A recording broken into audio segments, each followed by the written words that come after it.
Este é um caso de uma jovem que vivia dividida entre a educação ultraconservadora dos seus pais e os sonhos de uma carreira como advogada no mundo ocidental. Mas este choque de culturas levará a muito sofrimento durante muito tempo antes de lhe ser tirado o último suspiro de vida.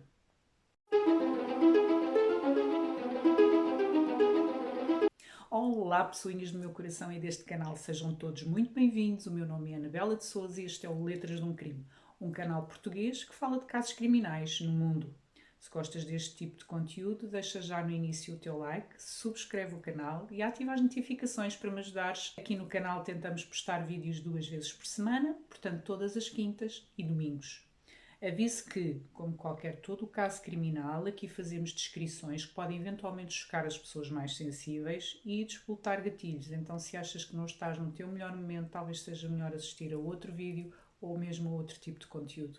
E agora, sem mais demora, vamos apanhar o avião e vamos voar até Warrington, no Reino Unido.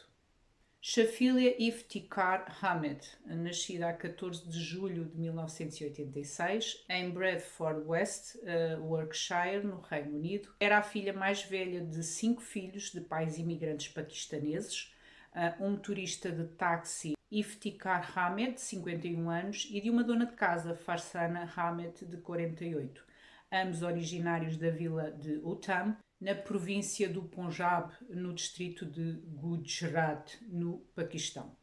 A família vive ali na zona de Great Sankey, que é ali nos subúrbios de Warrington.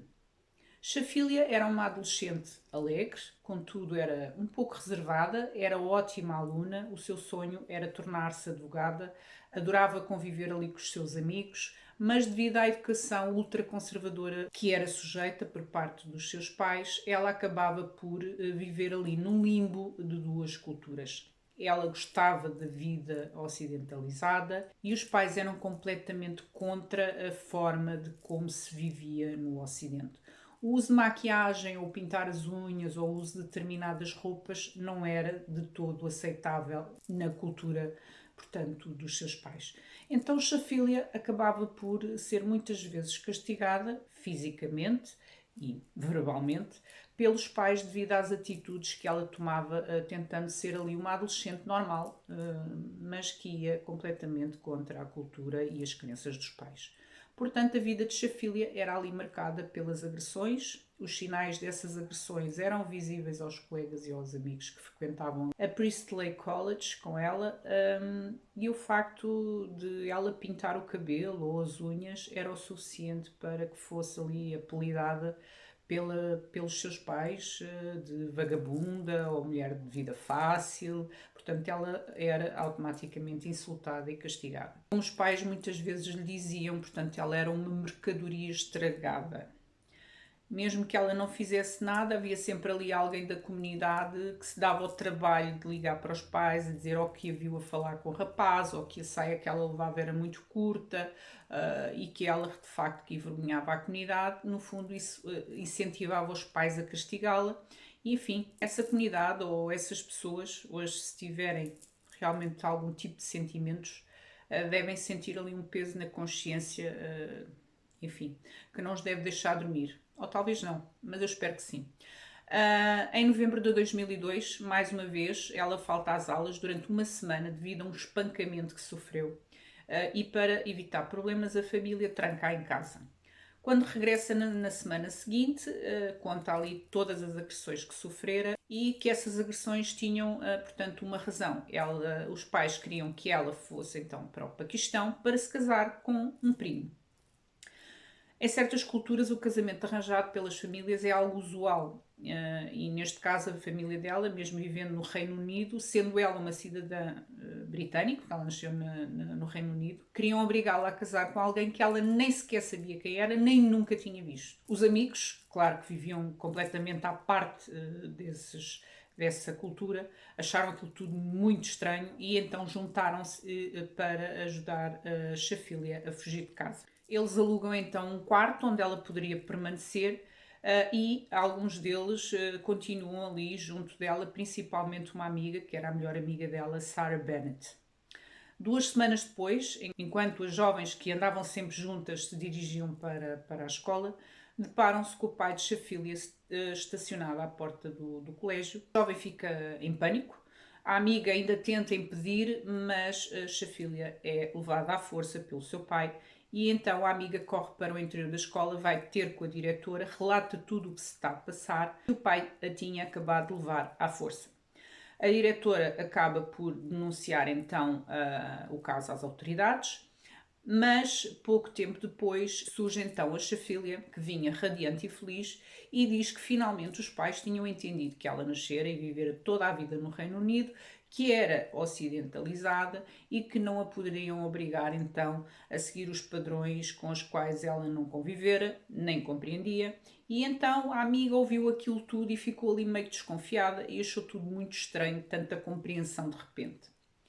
Em fevereiro de 2003, um mês e pouco depois desta conversa, a Shafília falta mais uma vez às aulas. A amiga fica preocupada, como é óbvio, porque a sua ausência normalmente só significava uma coisa: agressões. Ela tenta falar para a casa dela, mas não obtém resposta. No dia seguinte, então, pede novamente à diretora que ligue para a casa de Shafília, porque estava preocupada devido ali àqueles antecedentes todos que ela tinha. A diretora acede e telefona de facto para a casa dos Hamed. Quem atende o telefone é Farzana, a mãe, que informa então que Shafília viajou para o Paquistão para visitar um parente que estava muito doente. Quando a diretora desligou o telefone, ela e Sara entreolharam-se, pensaram ambas a mesma coisa. A mãe estava a mentir, eles tinham-na metido num avião, provavelmente dopada, com destino ao Paquistão, para que pudessem então formalizar o casamento que tinham arranjado com o primo. E não estavam erradas. Junto com Shafília também foi a sua irmã, portanto, imediatamente a seguir, que se chamava Mavish. A Mavish acabou por tentar ali apoiar a irmã, mas também não podia fazer grande coisa. E então, já no Punjab, num ato de desespero, no dia anterior então ao suposto casamento, Shafília tenta colocar termo à sua vida bebendo lexívia. É levada às pressas ali para um hospital, onde permanece em estado grave. Então, dia 27 de maio de 2003, e com o estado de saúde dela a agravar-se de dia para dia, porque ela não conseguia beber, não conseguia comer, não conseguia engolir a própria saliva, portanto, e por indicação até dos próprios médicos, porque ela no fundo vivia no Reino Unido, lá conseguiria ter muito melhores condições para se tratar. A família acaba por aceder e acaba por trazê-la de volta para o Reino Unido e interná-la de urgência no hospital. Para evitar perguntas constrangedoras, quer por parte dos médicos, quer alguma tentativa de intervenção da polícia, os pais declaram que ela havia estado de férias no Paquistão, mas que durante ali uma quebra de energia e meio que às escuras teria ingerido lexívia pensando que era elixir bucal. Será que acreditaram? Cheiro de lexívia com elixir? Bom, ela ficou durante semanas internada, dada ali a gravidade dos seus ferimentos. Ela ficou com a garganta toda queimada, o estômago também teve ali as suas sequelas, mas os seus pais não saíram dali do lado da filha. Por preocupação? Claro que não. Simplesmente eles não queriam que ela contasse a ninguém o que realmente se tinha passado, que tinha sido obrigada a ir para o Paquistão para se casar forçada com alguém que não conhecia, como também não queriam que ela arranjasse ali uma forma de fugir de novo. Passadas essas semanas de sofrimentos, a filha volta para casa, para uma nova vida que os pais haviam preparado para ela. Regras restritas, nova escola, longe dos amigos e dos colegas. Era levada e trazida do colégio pelo próprio pai, tiraram-lhe todos os contactos telefónicos dos seus amigos, enfim, isolaram-na de tudo e de todos, porque ela era a vergonha da família e era assim que ela tratavam. Ela era uma P, era uma vagabunda, era uma mercadoria estragada. Certo dia, Sarah Bennett, a melhor amiga de Shafília, encontra-se com uma conhecida que lhe diz que Shafília agora frequentava a escola dela. A Sarah fica muito feliz por finalmente saber notícias da amiga, mas estranha ela ter voltado e não a ter procurado. Então pede a essa conhecida que dê novamente o número de telefone a Shafília, caso ela o tivesse perdido, e que lhe diga que ela aguarda o seu telefonema. Não foi preciso muito tempo para que Sara recebesse esse telefonema. Shafília então conta tudo o que se passou naqueles meses e que atualmente se encontrava completamente isolada pelas regras impostas pelos pais. Shafília descreve então que vive num inferno e a amiga, então, ali naquele primeiro contacto, dá-lhe força e anima-a dizendo que iriam arranjar uma maneira de a tirar daquela situação mais uma vez. E pede então para ela ligar dali a 2 dias. Mas Shafília nunca mais ligou a Sara, o que a leva a pedir mais uma vez ajuda à diretora, que recorre à polícia. A polícia, já sabendo do histórico, vai até à casa da família à procura de Shafília e os pais dizem que ela mais uma vez fugiu. A polícia acha aquilo muito estranho porque o ambiente, a calma deles, não pareciam preocupados. Se ela fugiu, porque é que eles não apresentaram queixa? O pai diz que já não era a primeira vez e depois que voltava, portanto não estavam muito preocupados, e aquilo tudo levantou ali muitas suspeitas à polícia. Enceta-se então uma procura ali frenética por Shafília, mas estranhamente os pais não participam nessas buscas, não colaboram com a polícia, não colaboram nas buscas, não colaboram com a imprensa que tenta divulgar o máximo possível e toda a situação, o que deixa realmente a polícia e toda a gente muito desconfiada. Os pais passam então a ser pessoas de interesse para a polícia, que acredita que eles fizeram algo com a filha e temiam que tivesse sido um crime de honra, algo que é muito praticado por certos povos e culturas, que quando alguém envergonha a família de alguma forma, a maneira dessa família recuperar a honra é retirar a vida à pessoa que os envergonhou. E eles começam então a acreditar que poderia ter sido isso que aconteceu.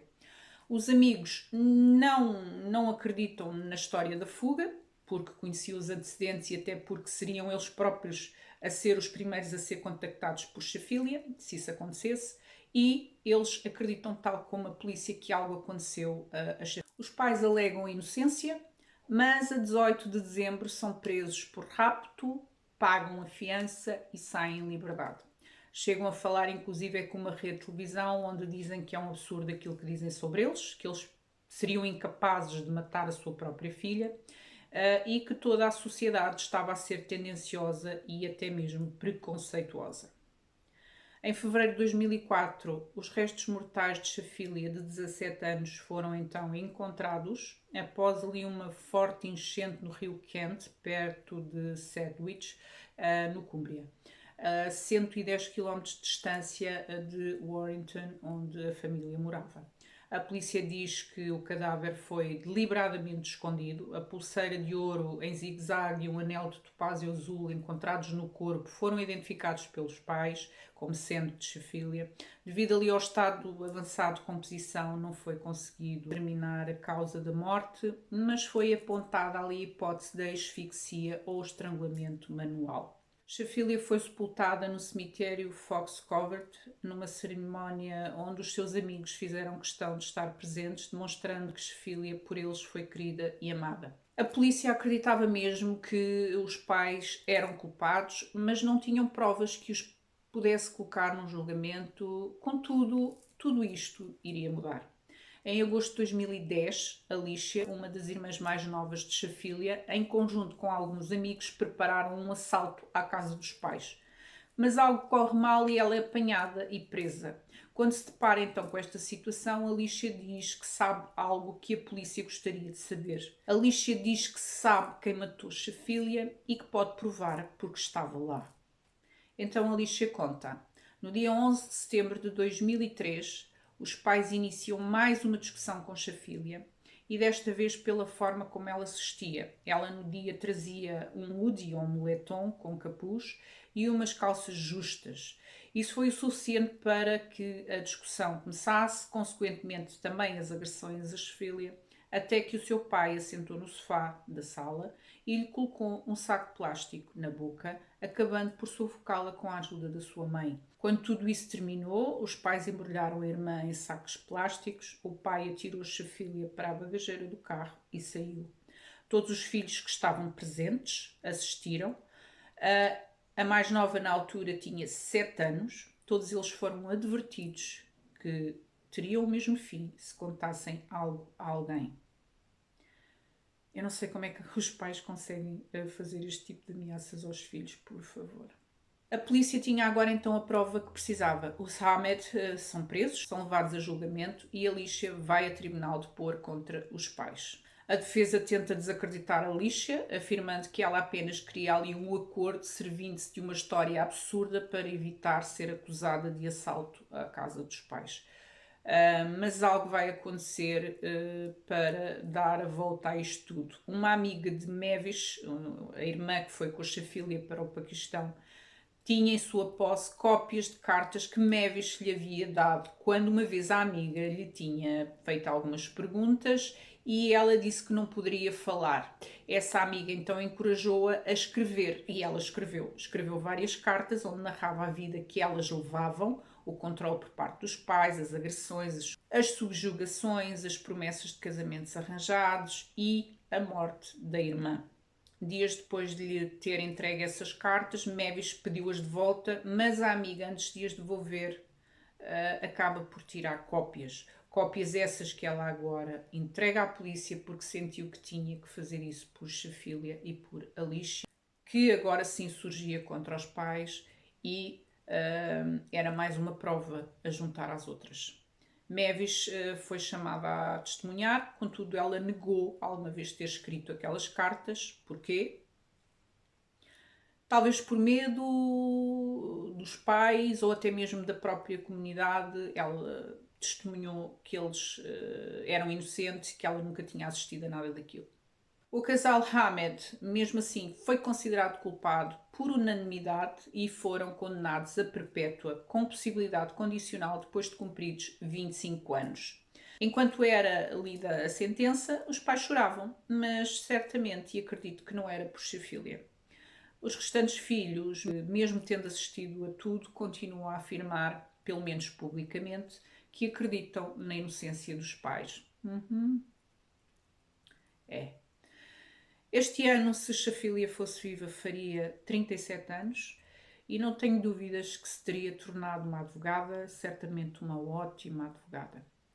Este foi o caso de hoje, onde o choque de duas culturas levou à morte de uma menina inocente que só queria ser realmente uma menina normal, que teria uma vida maravilhosa pela frente, morta em nome da honra. Mas como a sua amiga Sara afirmou, não há honra em matar alguém, muito menos inocente e indefeso. Se alguém falhou na honra, foram esses pais, cuja única honra que deveriam ter preservado era a honra de serem pais e simplesmente essa honra foi jogada na lama. É tudo por hoje. Se ficaste até ao final, deixa o teu like, deixa o teu comentário. Se não és inscrito, inscreve-te e ativa as notificações para me ajudares a crescer e a chegar a mais pessoas. Encontramos-nos aqui no próximo caso. Um grande beijo no vosso coração e gratidão.